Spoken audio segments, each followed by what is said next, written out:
अस्सलामुअलैकुम। आप देख रहे हैं फतवा ऑनलाइन। ज़माना कदीम में औरतों को ख़रीद कर ग़ुलाम या बांदी बना लिया जाता था।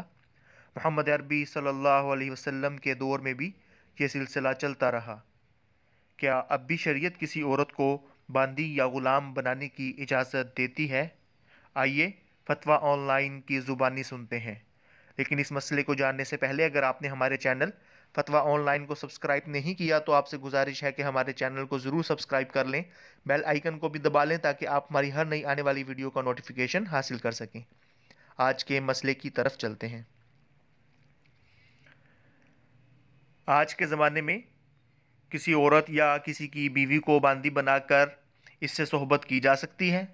किसी औरत को बांदी किस तरह बनाया जा सकता है? जवाब मुफ्ती साहब फरमाते हैं, मौजूदा दौर में अक़वाम मुत्तहिदा के तहत आलमी मुआहदे की बुनियाद पर बांदियों और ग़ुलामों का वजूद नहीं रहा।